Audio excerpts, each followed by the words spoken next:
Okay, good morning, folks. Welcome to another episode of the Time for Health podcast. I'm not here with my lovely co-host, Lewis Pierce, because he's had some fatherly duties with his daughter, and that must come first. But I am here with a wonderful guest, somebody who I feel like I've known for years but never met, the wonderful Graeme Bint. Welcome to the show, Graeme.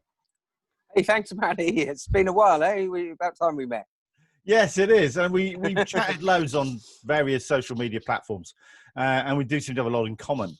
So the reason why we've got you on the show is because you've written a book, and we're going to deep dive into your book a little bit later on. But first of all, Great. Tell me about how you got to where you are now, your short life story. Yeah, sure. I'll whiz through it. I'll start when I was 17, like yourself, probably. I joined the military, left home, joined the military at 17. And I joined the RAF regiment, like yourself, and I wanted to become a paratrooper, and it was just after the Falklands, so showing my age a bit there. And the parachute regiment, you know, the queue was round the block, so I snuck into the RAF regiment and got my wings that way. I did 8 years, went to the Gulf War and read a book from John Pilger called Heroes. Realised that a lot of the truths that we've been told in life are actually lies, and decided that you know, I'd done my time in the military and needed to get out. So I got out of the military, paid for my release after a tour of Northern Ireland, I think, and went off to India to do my bit and, you know, find something out there. Came back, became a tree surgeon in London. That was far too much hard work. So after a year, I pissed off to Bosnia to be an aid worker, drive trucks. And I live by the mantra that everybody in their life should do one thing that they can write a book about. And that was, you know, I thought that was going to be mine. So off I went to drive this convoy. I answered an advert in a newspaper, deliver food to some desperate people, drive home and find what I was going to do in my life. And 3.5, nearly 4 years later, I was still in Bosnia. And I spent 8 months of that in Sarajevo, besieged. So some pretty hairy and hectic, crazy stuff went on there, but it was absolutely fantastic time of my life. I came home from that, and I started to maladjust. My nervous system started to fracture. So I needed to do something. So I went to Africa and became an expedition tour leader, and which was just wonderful. And the space and the beauty of Africa was very healing and therapeutic for me. It has a much better. It's just so much better to be in Africa, and the people are so beautiful, as opposed to be in the UK or Europe with first world problems, which is what I couldn't deal with, couldn't function. Came back to the UK, and I realised that I was going to have to live in the UK, because the whole time in Bosnia, 4 years, Africa was all voluntary. Africa was paid, but not much. So I didn't have any money, so I realised I was going to have to live in the UK. So I decided, if I'm going to live in the UK, I'm going to do the job I've always wanted to do, which was a paramedic. And I applied and I got in. And of course, you know, it's a strange job to do with when you have post-traumatic stress, but it actually worked out and worked into my favour. So I did 5 years on the streets in Britain, in a crappy town called Reading, pretty rough neighbourhood where Ricky Gervais comes from. And the best thing about Reading is the road out. You know, you used to go in houses that you wipe your feet on the way out, and but I met a beautiful nurse, Australian nurse, and managed to emigrate over here to Australia and into the tropics, which you know, serves me really well. And it was over here that I shifted into more of a mental health and counselling industry work job, and that's where I carry on working today. And I'm slowly building my counselling, my own personal counselling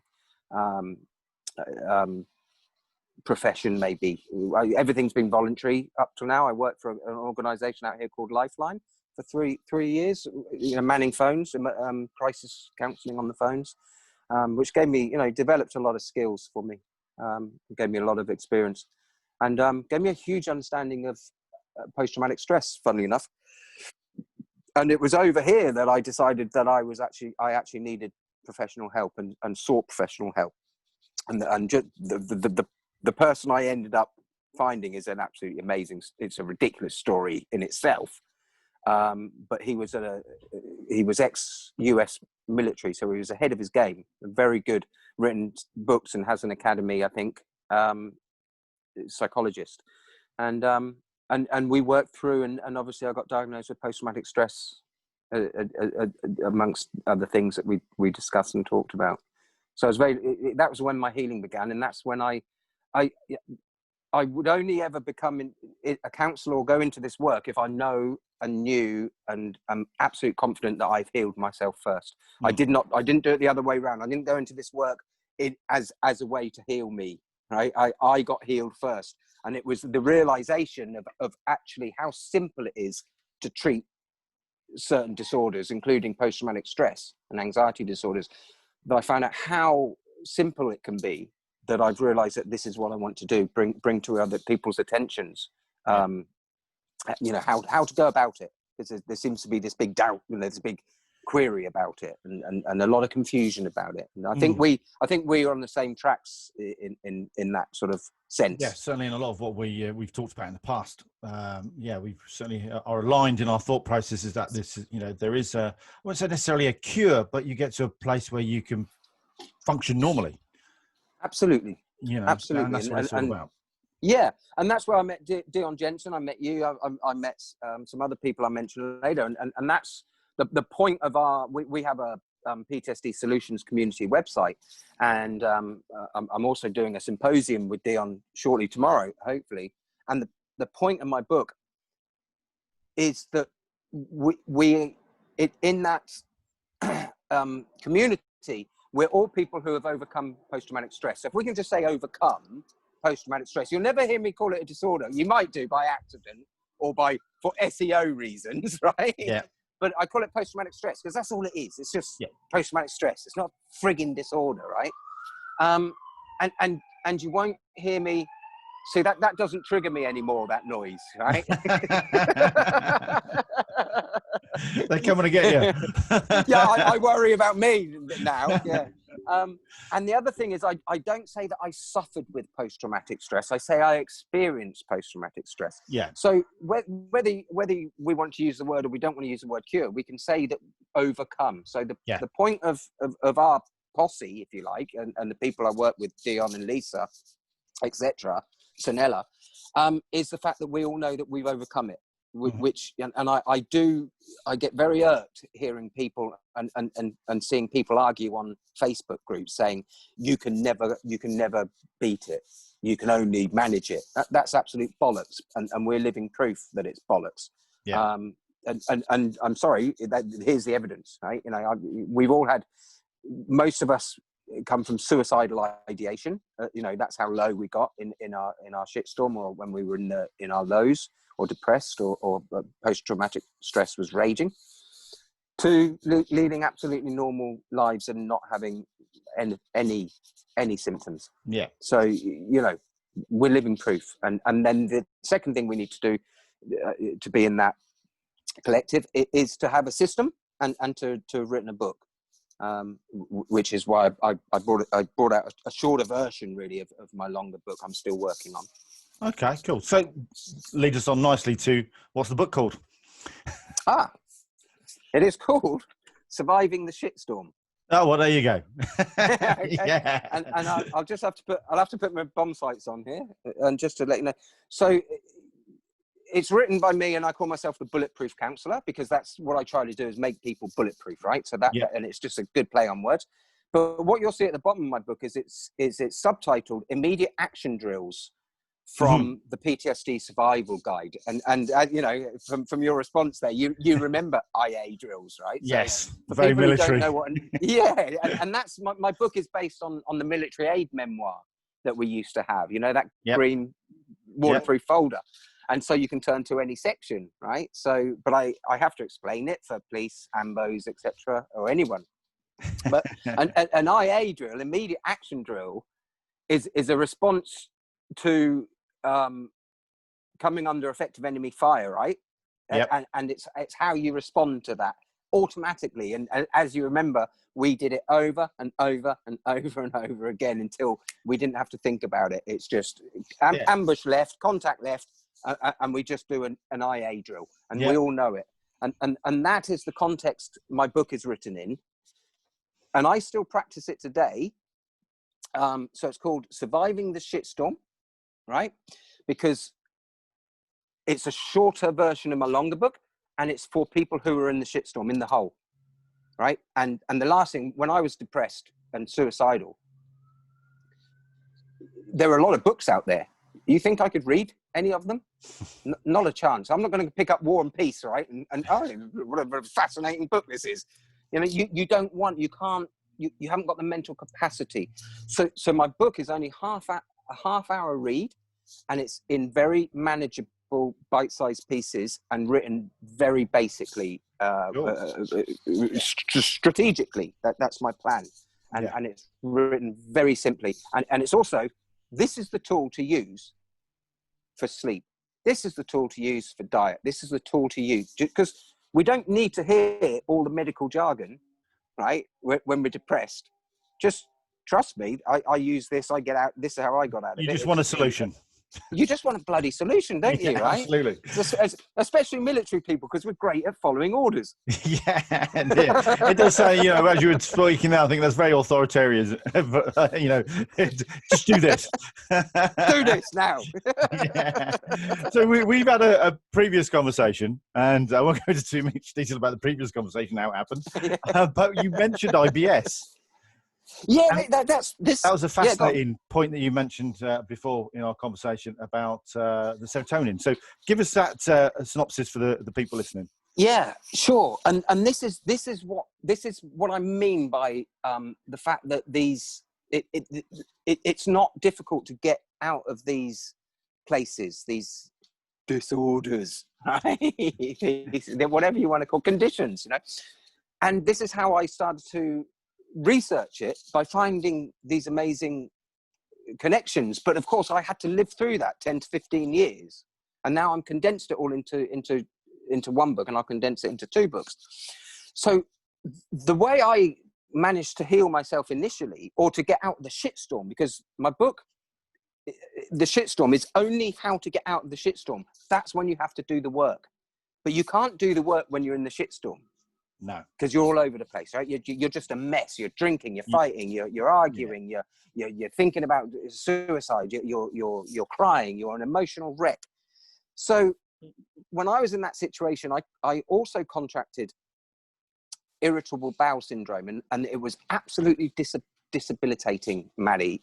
It was, you know, I'll certainly joke about it, but at the time it was disabilitating. It nearly stopped me from doing my work as a paramedic, and it certainly stopped me from going out and socializing, okay, with cramps, diarrhea, constipation, bloating that affects your breathing, depression, aches and pains, lethargy. Just it was disabilitating. And a friend of mine, good friend of mine, I speak about a lot, and I speak about in my book, who helped me through this bad time. His doctor was a school friend, and he had IBS as well, and she prescribed him SSRIs, which you can do in the UK. You can't in Australia. So selective serotonin reuptake inhibitors, and they work by stopping serotonin going back into the across the synapses, I believe. And he told me that it cured his IBS. So I said, well, I'll have a go on that. Went to my doctor, got prescribed Lustral, and within 2 days of taking 5 milligram SSRIs, every single one of my symptoms that I'd had for 2 years cleared up. Every single one in 2 days. Yeah, it was just an aha moment. I just couldn't believe it. 2 years of struggling with IBS, horrible, and in 2 days it stopped. Now I looked into this as to why this could be. And a lot of doctors at the time didn't know this. I spoke to the secondary function of serotonin is to work on the smooth muscle in our bowel. So I didn't know, you know, it's a chicken and egg situation. I don't know what came first, the depression or the IBS. I don't know. but I didn't care because this cured it, right? And also this fog that I had in my head lifted. And that's when I went, oh, I was depressed. I was a miserable git and I was depressed. And I can laugh at Billy Connolly again now. And I'm getting better. And I'm going to go out for a run. I'm going to do some exercises. I'm going to get some fresh air. I'm going to eat some healthy food, etc., etc. And the other interesting thing about that, which we're all becoming to know now, is our gut biome, right? And how that is could be the answer to everything. And I've done some fascinating research on gut biome, and it's also linked with post-traumatic stress. But it's where serotonin is produced in our body. So if it's not working, if it's not functioning, if we're eating crap and drinking crap and self-medicating and taking medications, we're ruining our gut biome. It's not producing serotonin properly. Yeah. So there's a huge link here, and I go into this in my book in the diet section, and in my longer book I will go into the gut biome as well. But it's a fascinating link, and a very important factor. And of course the vagus nerve, which carries the messages to the gut and to our heart as well. So we have a gut brain and a heart brain. Yeah, and it's again, you mentioned the chicken and egg thing, and it is something that no one seems to have actually clarified or proven either way yet. No, but they're so interlinked. Does it really matter which one came first? As long as we can doesn't find a seem to. Yes, that's how I'm looking at it. And again, as I say in my book, here's the tools. Just do this. Right? Yeah. We can talk about it later. Let's get you out of the shitstorm. Absolutely. So, I'm going to ask you a couple more questions, not necessarily related to your book, but sure. What is the one thing you can look back on over your lifetime so far that you feel was a real big turning point to get you where you are now? Going and finding professional help. So going to talk to the right person, right? And making sure you have a good relationship with that person, you trust that person, that you're not necessarily more intelligent than that person. That's always dangerous if you're more intelligent than your psychologist, right? And but you have to have a respect. And then, interestingly as well, it was becoming a paramedic because I learned so much, and I'm so fascinated about medicine and the human body. But now I'm fascinated in this and the gut brain and this and the mental side of it. And I've shifted from physical to more mental. Although I do call post-traumatic stress a physiological condition, interestingly. So it was going and reaching out for help and talking to David Jansen, who wrote a book called Really Relating. And what I did there, it was fascinating. We were driving up the coast of Australia in a camper van, as everyone does when they come to Australia. We were looking for a place to live, and my partner had to fly back to Adelaide to attend a wedding. So I was left in a place called Port Macquarie for a few days. So I went off to do a surf school and realised I'm a pommy. I can't surf, give it up. And I had to sit in the campsite for a few days. So I decided that because I was having relationship problems, that I would use this time very constructively and go and find a psychologist. And I'm the common denominator in all my relationships failing. Isn't it about time I went and manned up and asked for help? So I had an art pad then. I used to do some art. I used to do a lot of drawing. And I wrote a page of A2, a whole page of A2 about my life. And I took this off to armed to see the psychologist. Now, before we left Adelaide, we went to an organisation called Relationships Australia because my anger issues with post-traumatic stress were getting in the way of our relationship. And we went to a free marriage counselling session with Relationships Australia.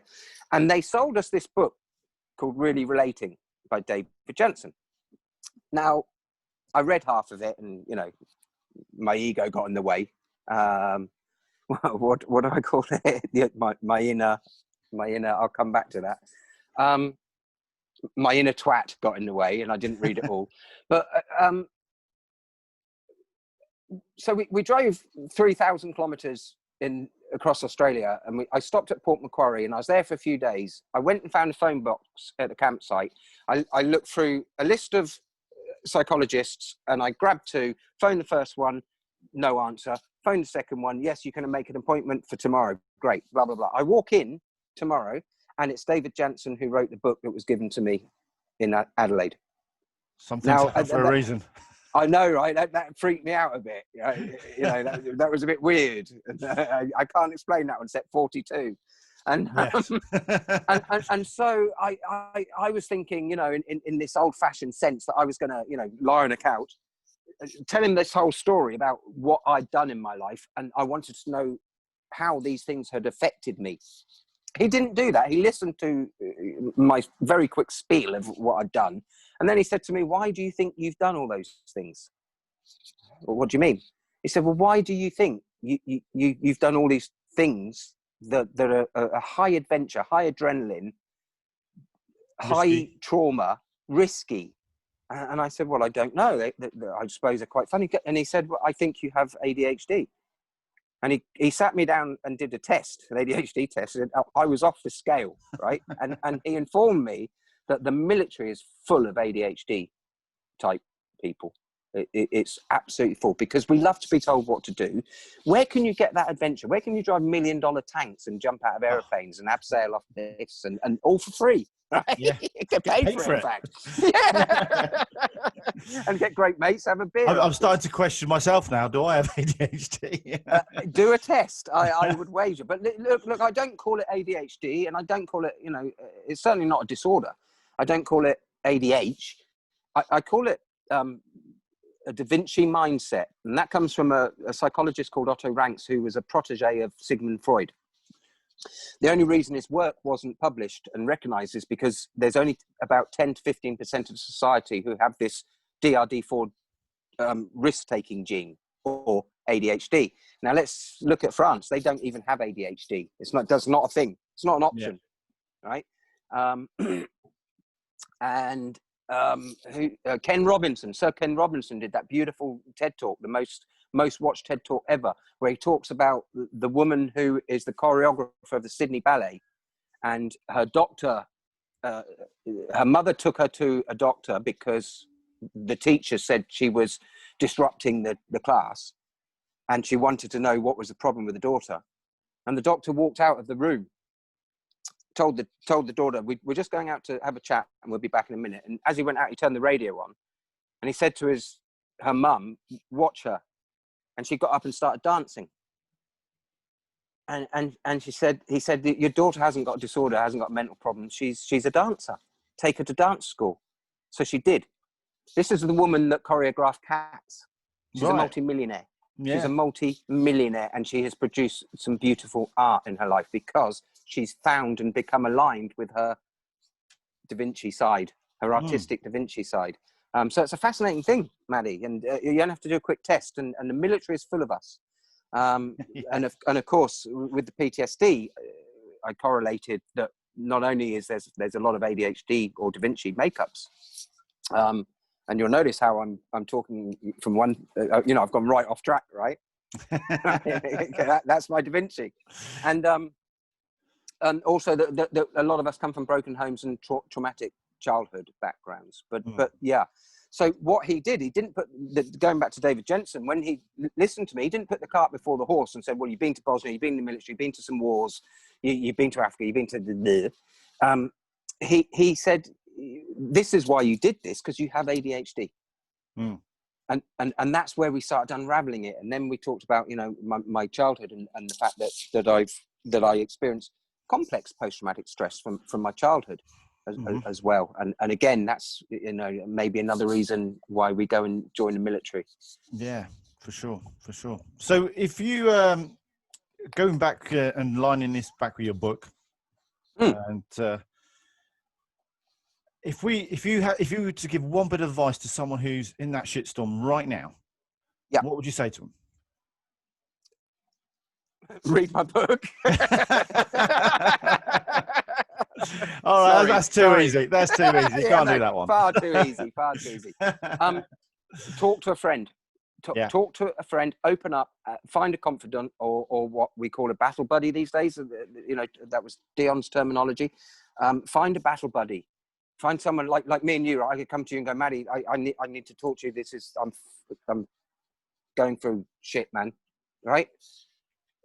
And the reason I say that is because once you open up to somebody and you have that confident, that battle buddy, you know, a problem halved, a problem aired is a problem halved.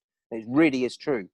But then you can start talking about your plan of action, and that's what you need, a plan of action, right? Which is then, you know, the next step, which for that person is to then go to the right professional help.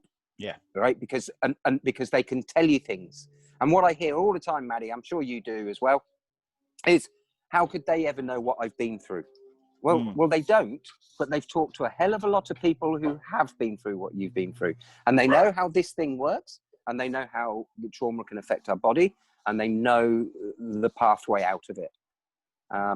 And, you know, you just have to resonate with the right therapist. Let's just say therapist. It doesn't matter which. Yeah, and you're right there. And one of the first things I got taught as a hypnotherapist and dealing with people who can have all sorts of different, you know, mental and physical conditions is what we call the pre-talk, and it's building rapport with the person. Yes. Now, that doesn't mean I can build rapport with everyone, because I certainly can't. And like you say, not every therapist is going to be able to help every person who needs help. He needs help. So you've got to find the right person. You've got to, you know, you might waste the money if you're paying privately. You go and see somebody and you don't click. No. You know, it's just not going to help. Don't bother. You've got to walk away. Bother. And I've turned people away and recommended to go and see other people, because in that first 20 minutes of chatting, it just hasn't clicked. And I'm just like, I'm not going to waste your money and your time and my time trying to help you when we haven't got this rapport. And I don't say that out loud to them in that kind of way, but I just say, look, I think I know someone who could help you better than I can. And hopefully they've taken my recommendation and gone and got the help they needed. Absolutely. So you're right. It is. You've got to find the right therapist for you as an individual if you're in that shitstorm. Yeah. So my longer book, I have a section on how to find the right therapist. Oh, that'd be interesting. Psychologist, and what I advocate is that you select 5 in your local area, but you have a you have a criteria. Do they do EMDR? Do they do hypnosis? Do they do somatic? Are they person-centered? Are they a psychotherapist? Whatever you want, whatever you think. So you do a little bit of research. You find 5, and you then organize with them for a 15-minute meet and greet. And if they won't do that for free, piss them off. Don't even worry about them, right? Because I usually do mine either over a video or on the phone. Yeah. Because absolutely. Especially in today's climate with COVID. Exactly. But and I will tell people, look, I don't think I can help you. And, you know, on the phone, you can just tell within a 5-minute conversation normally. Yeah. It doesn't. And as you know, I mean, I've asked you, I've referred people to yourself and to Paul Clare there in the UK. And that's the point of the PTSD Solutions website that we've got with Dion Jensen, is that if you don't resonate with me, if you don't like my persona, you don't like my voice, you don't like how direct I am, that's okay. That's fine. You know, let me find you someone that you'll click with, you'll resonate with. And there's a very funny psychological, you may know this, a very interesting psychological phenomena that, you know how quickly we know whether we like somebody or not. You know, it's within seconds. But a lot of that is based upon who you remind us of. Yes. Right. So if you've been bullied at school by a particular person, and that person, your therapist you've gone to reminds you of that person, like me, you will not like me. Yeah. Exactly. Yeah, and you're right. You got to find the right person. And it happens on a very much a subconscious level as well. It does, yes. And whether it's the person's body language or mannerism, and it might, and you might not realize it reminds you. Are they invested in you? Yeah.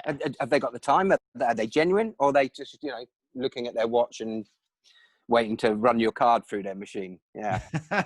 Yeah. Which, let's face it, happens. Yeah. So I'm going to ask you a question on therapy now. Okay. Yeah. What is your opinion on talking therapies and PTS? There's conflict, isn't there? Whether talking therapy makes people relive their experiences. I don't see a problem with it, but I think it's up to the person. What I advocate is, and I speak about in my videos, is that if you were to find yourself in front of me in a counselling situation, you wouldn't necessarily have to tell me how you contracted your post-traumatic stress for me to help you. I don't need to know your story. I don't need to know it. And I will qualify this with you. But if you want to tell me and you want to talk about it, that's fine. That's fine. And I was talking to Sonella,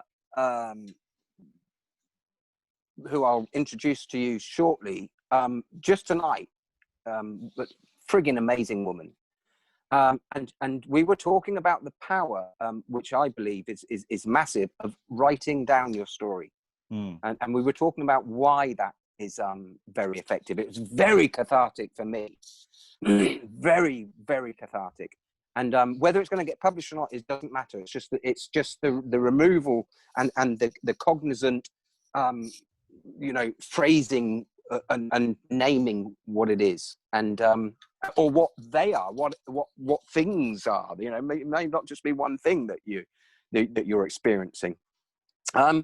So yes, talk therapy, it can work, but I'm very person-centered.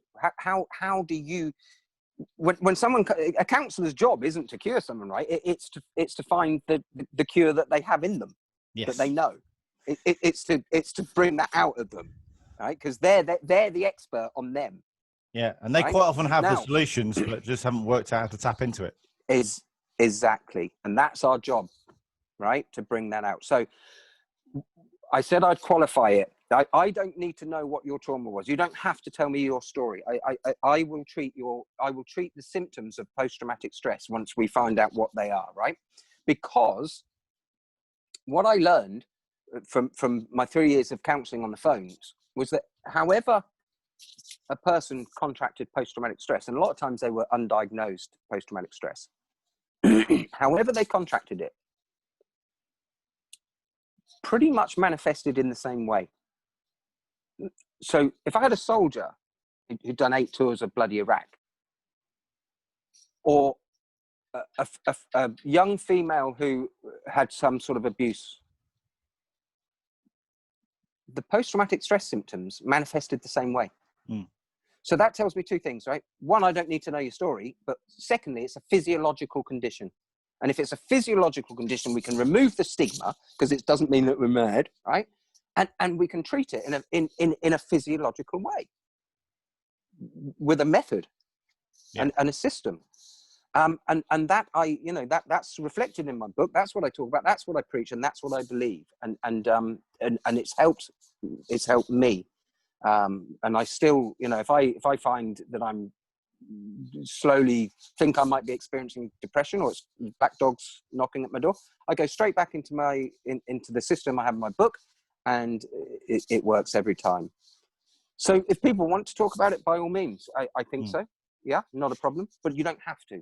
No, and that's something I let my clients know if they're coming to me for trauma, is that I can actually work with what I call content free. You don't have to talk about it. Yeah. We'll work on we work on the symptoms, we work on the emotions, we work on the emotional link. But you don't have to. I don't have to hear your story. No. And it's a great way. I mean, the MOD brought out a paper, I think it was in 2014 or 15, it's talking about how they found that talking therapies for guys with military personnel who've got complex PTSD, how that talking therapies were actually compounding the problem and making them worse. And they were looking at finding better solutions. Such as hypnotherapy and I was going to say non-invasive, but therapies where you don't have to relive it and talk it out openly. Yes. So And what more stage they're at with that now, right? I'm not too sure, but it's you know, well, the MOD are always going to lag behind, right? By about 10 years. Yeah. Yeah. So we'll come back in 5 years and see where they're at. Yeah. You're very generous. And Yeah. you know, funny enough, the talking therapy would have been in our day would have been you know, me and you sat down the pub, wouldn't it? Going, Yeah. You know, Jesus, Matty, you know, that contact situation we were in the Gulf, that's I keep dreaming of. So do I. Jesus Christ, let's talk about this. Or, you know, Get another pint in, yeah. yeah, get me another pint and we'll have a yarn, a packet of Walkers. And or it's two people talking about, you know, did you experience that in childhood as well? And the more that we can talk about these things openly. I have a very good friend in the UK, and you know, he's only just coming to terms and realizing that he's experiencing the effects of complex post-traumatic stress by the you know, the treatment of his father as a child, the physical abuse, and you know, we suppress that and we don't want to talk about it when we're macho men, right? Yeah. But when now me and him, we freely talk about this, and it's so cathartic. Yeah. It's such a cathartic thing, because if you can talk about it matter of factly, like this, you know, like we're down the pub having a chat about the fact I've got diabetes, or I've got ADHD, or I've had childhood trauma and bullying or whatever. The more matter of factly, the more cathartic it is. And that's, of course, this you know, the thing about removing the stigma. Absolutely. Something I've noticed about myself, my own childhood traumas, is that as children, even as teenagers, we sort of cope with it. We sort of, you know, it's nothing. It doesn't have. You don't seem to. You don't know any different, right? Yeah, you don't know any different. It's just life, and you don't necessarily have any kind of post-traumatic stress at that stage. And you get through life, and you leave home. You might join the forces. You might have a job. You get married. You have kids. You get divorced, maybe. And it's only much later in life, you know, whether it be in your 40s or in your 50s, that suddenly the black dog rears its ugly head. Yeah. And, yeah. You know, and 40 does seem to be a common age. Yeah. Yeah. And it's, you know, you may have gone to Iraq, you may have gone to Afghanistan, you may have been in a war zone, or in another traumatic incident, whether you're, you know, frontline, you know, police, fire, ambulance, whatever. And you think that it's because that's the thing that's triggered it. You think that's it. That's the problem. That's yeah, but it's not. You need to get to the root of the problem, which is the childhood. Yes. And that's like what you need to treat. The straw that breaks the camel's back. I like to use that analogy. Absolutely. Because you're piling straws on all through your life. Yeah. And you keep piling straws on, and eventually that camel's not going to be able to walk. So it's not going to be able to function properly. And eventually it's going to be on its knees, because you keep piling these things on. And the only way to... And you're not shift. Yeah, to get rid of you know, to help the camel function normally, is to start taking the straws off. Yeah. Now you can do that sometimes in bundles, but sometimes you have to do it individually. But eventually you'll lift enough off that the camel can then stand up, walk, and function normally. And that's the same. Get some water, get healthy. Yeah. Human beings, is we got to get to a level where we can function normally. And it's not necessarily a cure, but if you can find a solution to function normally, it's nearly as damn good as a cure. Well, you can overcome it. Yeah, you know, absolutely. Yeah, and that's not saying it's not going to come back either, though, is it? We hope it doesn't. Depression can come back, but you can, you know, personally, I recognise it, and I have the tools now to deal with it.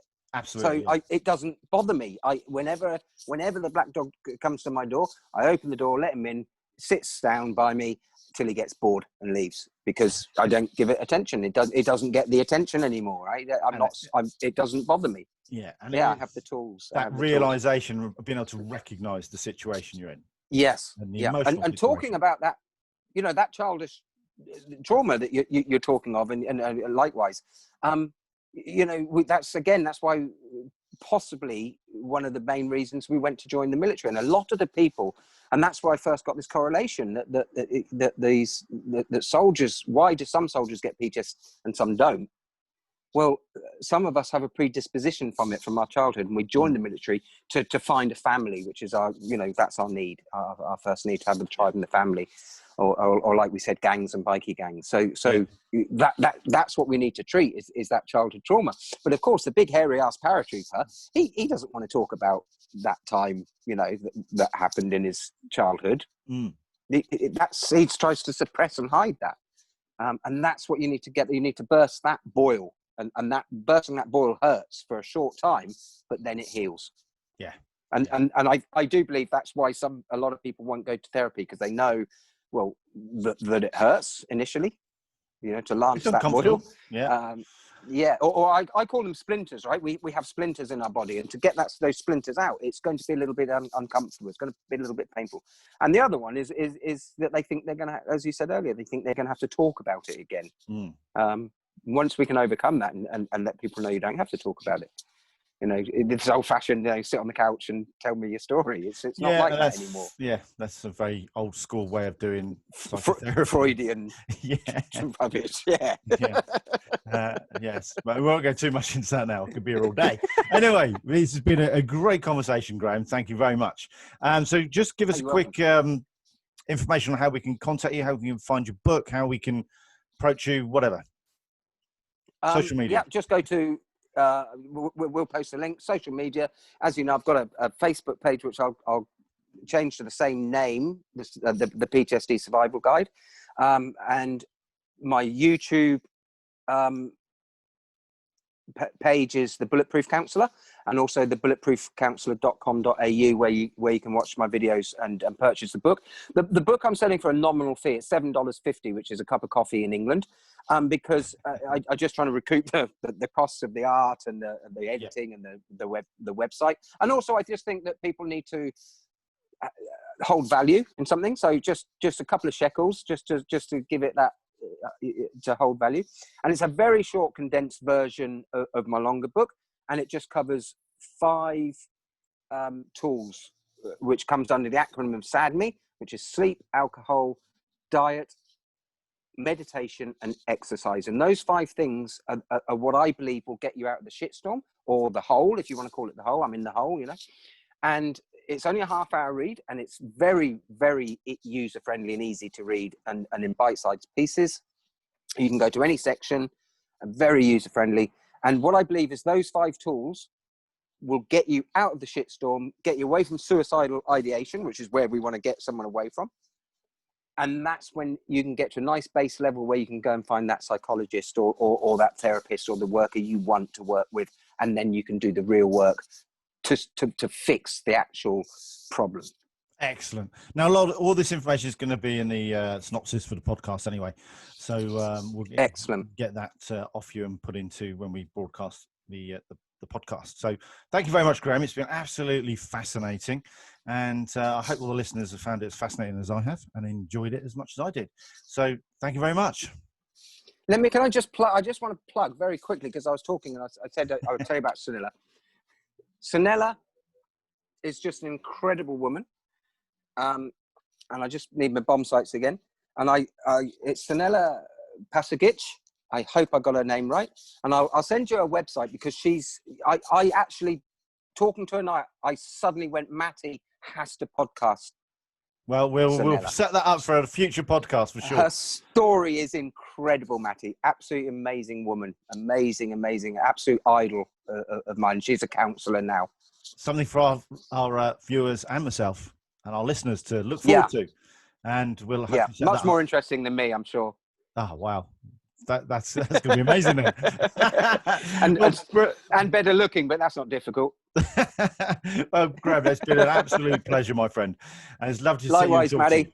So you take care, and we'll catch up again soon. Okay, Thank you very much for listening, folks. And you all take care out there and stay safe. Bye.